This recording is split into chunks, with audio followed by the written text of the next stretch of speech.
naputol. Ito, pilit pa namin pinagdudugtong yung langis at grasa. Sana mapagdugtong na makapag-Laguna Loop na kami. First time Laguna Loop, walang ensayo, haha, basic. At binigyan pa talaga ng problem solving, 25-30 lang daw ang takbuhan. Kaya tinawanan ko na lang siya kasi mahina ako sa mate. Sorry. Sa akin dalawa oh. Subali ang meet up namin ay dito sa Pavilion Mall. Nag-regroup lang kami saglit at tumakompleto na, i-ride out na kaagad. Kasi mahaba-habang padyakan to. Isa lang ang nasa isip ko, kung yung 25-30 itotoo. Wop, wop, wop! Wop, wop, wop! Tap, tap, tap! At hindi pa kami nakalayo, yung gulong ng tropa natin na si Bumble Bike, malayo na ang narating. Kaya ayun, naghanap na agad kami ng bike shop na malapit. Kaso, Ay, tsarado! Tsarado eh!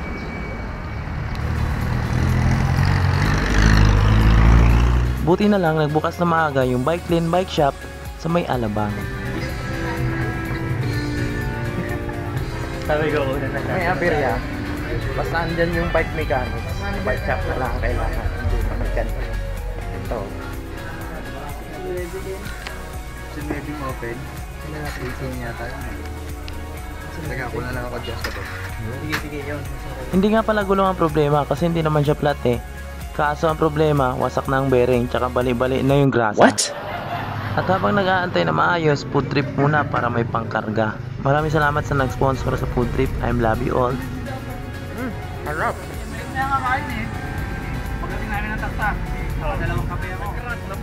Naputol nga yung grasa. Ito maniniwala dyan. Bali yun lang eh. Shout out to the solid cycling stock from Bike Dojo. Na tayo. Woo! Alas 10 na nga pala kami nakapag-ride out. Tinuloy pa rin namin kasi ensayo na din. Abangan nyo mga choy, this coming July meron tayong magaganap na isang masaya epic ride. And pagdating namin ng C6, dito ko na nasagutan yung problem solving na binigay sa ating tropa. 25-30 lang daw, 40 na oh. At dito ko na naisip yung 25-30 na yun, ipa-plus mo pala. 25 plus 30 equals 55 kasi naman, nag 47 kph ako, kalas pa rin ako. Naghanap na nga ako ng U-turn slot eh. Buti na lang wala akong nakita, kundi hindi na lang ako makikita.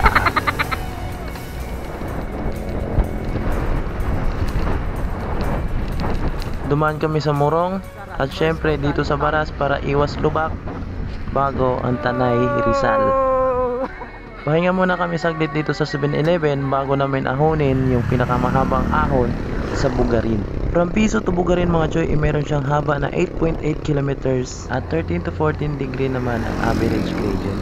Based yan sa cyclocomputer na gamit ko ha. At talaga namang sarap.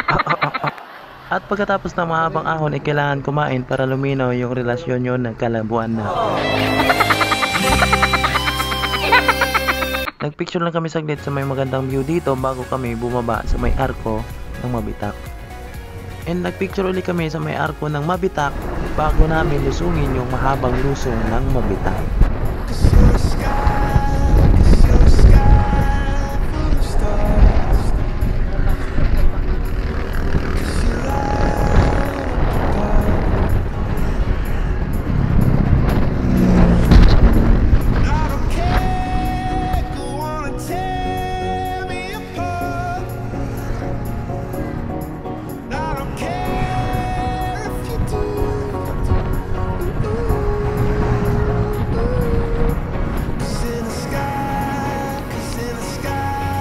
Night mga idol. Sulit ang pagod sa long ride na walang ensayo. Hindi man ako nakuha ng arkuhan pero ito overpassan. Yari kayo, kalas kayo lahat sa akin. And hanggang dito na lang ang aking video mga choy. Salamat sa panonood. Ingat kayo palagi. Ride safe!